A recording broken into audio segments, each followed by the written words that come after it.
Hi, my name is Rob Scott from CX Today. Hope you're doing well. So today I'm joined by Steve Forkum, who's a director and chief evangelist at Avaya. And he's going to be sharing his perspective on how total experience is unlocking the future of customer experience. So stay tuned for a really interesting session. Welcome, Steve. Hey, Rob. How are you doing? I'm really good, thank you. Yeah, good to see you. How's things? Doing well. Glad to be here. Good. Thanks for joining me. Just before we dive in, Steve, do you fancy giving us a quick introduction? Tell us a little bit about yourself and what you do at Avaya, please. Yeah, sure. So my name's Steve Forkum. I'm a chief evangelist at Avaya. Been with the company for almost 11 years now. So I've seen a lot of different changes in our industry, and this latest change around total experience is really expanding the universe of how businesses succeed in today's really tight economies. And, over the course of my time at Avaya, I've seen us evolve from, a hardware vendor to a software and services company to a SaaS player to really delivering business-focused solutions today. And I think that's really where there's so much excitement in this space because it's such a dynamic point in time for businesses to evolve coming out of this pandemic. So that's a little bit about who I am. I travel around, presenting at events, meeting with customers and our channel partners, and really explaining the breadth and depth of our portfolio and how it's changing the game for customers to get ahead in today's experience economy. Fantastic. You're absolutely right as well. In terms of today's session, we said we're going to talk about total experience. Now, I suppose the best place to start, Steve, is, what is total experience and kind of why does that matter? Yeah, so everybody's talking lately about experiences as a service and experience platforms. And, the first thing I'll say is I'll tell you what total experience is not. It is not a rebrand of your contact center or your contact center platform. Total experience is a comprehensive strategy that ties together customer experience, employee experience, user experience, and multi-experience. You can't buy 5 total experiences, right? There's no SKU for that. It really is a strategy around how am I interacting with all of the various constituencies in my business to create incredible outcomes for all of them, right? Because if things are out of balance, if I'm focused only on the customer and not on my employees, we end up with retention problems. If I'm focused only on the employees, then the customers get frustrated. So it's really taking a holistic look at the surface areas of where customer interactions happen, the employee tools on where they actually meet those customers, and delivering fit for purpose experiences that leverage that technology to create, frankly, magic. Yeah, it's good. Thanks for that. I mean, in terms of spotting when you need a total experience strategy, what kinds of signs should organizations, business leaders be looking for to know that they need a total experience strategy?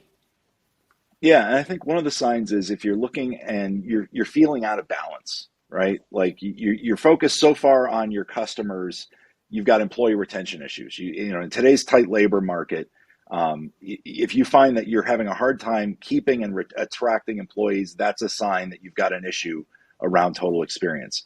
You could have it conversely, right? So you give your employees this gigantic toolkit, but you're frustrating your customers because you're not giving them the ability to communicate with your business the way that they do friends and family. That's a sign that you have a total experience problem. If your customer experience viewpoint is only centered around the ingress to your contact center, that's a sign that you've got a total experience problem because customer experiences happen in so many different places across your business. And they're not always talking to an agent when they're talking to an employee.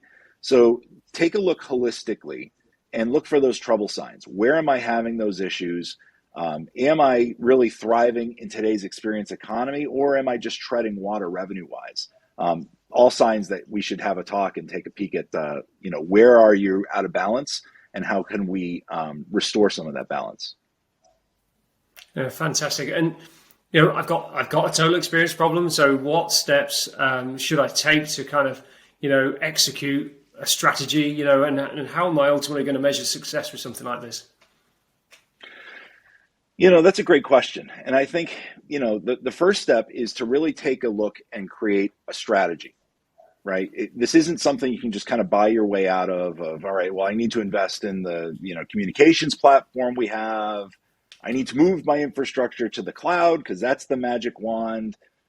It really takes it takes a starting point of building a cross-functional team of all of the various constituencies in place. Ideally, you've got a voice of the customer, so you can ask your customers, what are they enjoying and what are they frustrated by with your business. This can be done in either voice of the customer. It can be done via surveys, adopting new analytics programs like Net Promoter Score, Customer Effort Score. It can also come from talking to your employees, having employee representation. What does it look like to be an employee in today's customer experience world?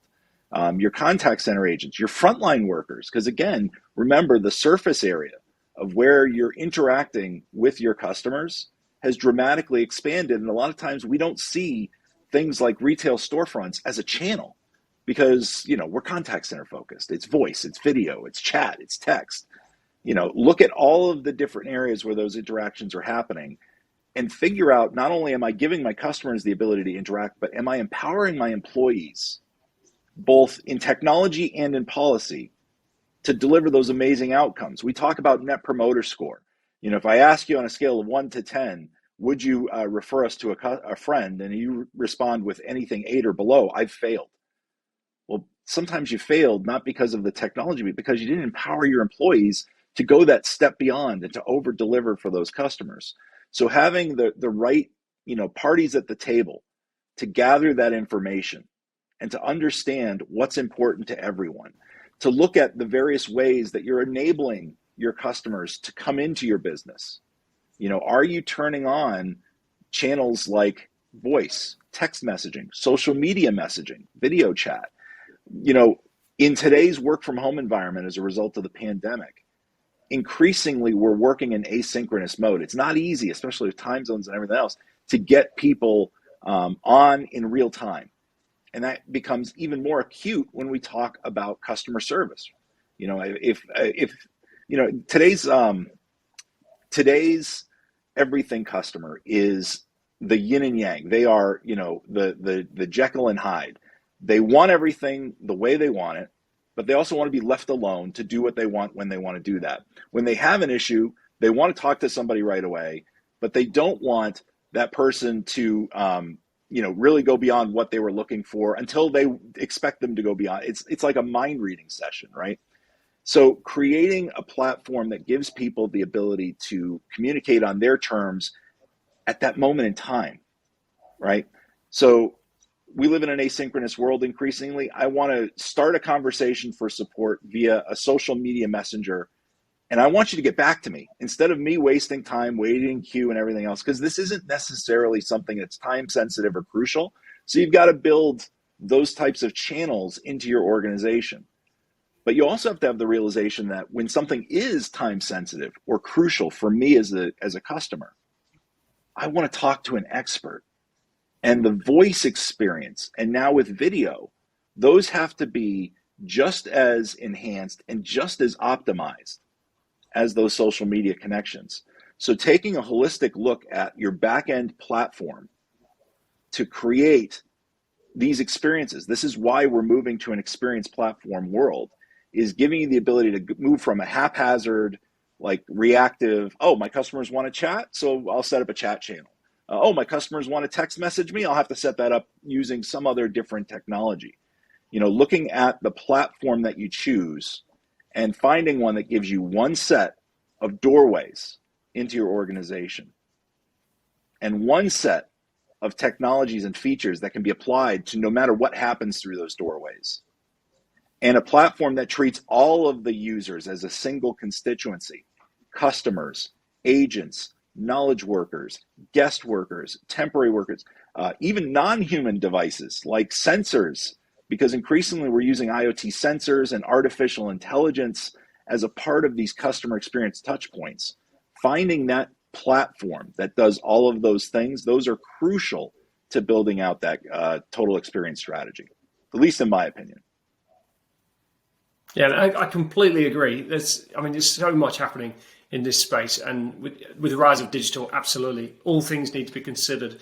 I mean, from a go-to-market point of view, this is, I suppose a topic, if you want to call it that, that Avaya is super passionate about. How do you take total experience to market, with your partner network and everyone at Avaya? How do you take this vision to your customer base? Yeah, thanks, Robin. Thanks for telling me I'm right. I like that. I don't hear that enough, that I'm right. I'm right, Steve. So the way that we do this, it comes from two elements, right? So the first is your trusted advisors. These are our channel partners. These are the folks who really understand the technology that Avaya has put together with our OneCloud Experience as a Service platform. They understand that OneCloud gives customers the ability to interact with their end customers, whether those are employees, whether those are customers, whether those are non-human entities like AI or IoT devices, in a common workflow-driven engine. So one set of doorways in, one set of APIs that can be applied to those conversations, whether it's a video conference for internal folks who are collaborating, or whether it's a customer talking to an agent in the contact center. But the missing element for years has not been the trusted advisor explaining the technology. It's been the developer community embedding and creating a fusion team with the end customer to create these fit for purpose experiences. This is why at Avaya we say that the future is composable. The days of monolithic applications, this is my UC platform, this is my contact center platform, and saying to your lines of business, fit what you're trying to do into one of these two buckets, that's over. We're moving to a world where the platform has to fit into the business process, not the other way around. And that requires a whole new holistic look at developing these experiences. So at Avaya, we launched the Experience Builder program. So experience builders can use the power of our OneCloud platform to create these fit-for-purpose business experiences. So if a stakeholder in an organization, say an IT recruitment manager, has an issue, right? I'm finding that my candidates, when we're trying to talk to them, the first 10 to 15 minutes of a meeting is wasted with just trying to get them connected because they're not familiar with the platform we use. You can't say to that person, well, teach them how to use our platform. Right? I'm losing candidates because our stuff is hard to figure out. What we do with our experience builders and our channel partner trusted advisors is we can actually create a solution for that problem, leveraging the platform, instead of making the platform swallow up the problem. So we create a recruitment portal, leveraging the video APIs in OneCloud. It still ties back into the end user experience that's got just the right toolkit for that recruiter, but the candidate is now one of the stakeholders. We've created a fit for purpose user experience for them leveraging this platform. So the combination of channel partners with experience builders and the OneCloud platform really is the sweet spot for building out a total experience solution. Yeah, that all makes perfect sense, Steve. In terms of finding out more, what's the best way for people to get in touch? Yeah, I would recommend anybody who wants to learn more about total experience, visit avaya.com, our website. We've got a really impressive white paper that goes through the whole end-to-end of total experience for you to download. It's free of charge, so I would recommend anybody go check that out. Yeah, absolutely. Well, I'm afraid that's all we've got time for today. However, if you are interested in finding out more about total experience, do follow that link in the description. It will take you straight to the page to download the white paper. A really good read. Steve, great to see you today. Thanks for taking us through everything. Thanks for having me. And thanks to everyone for watching CXTV. If you've got some good takeaways from today's session, do give us a quick mention on social and subscribe to our channel for more industry news and insights. I'm Rob Scott from CX Today. Thanks for watching.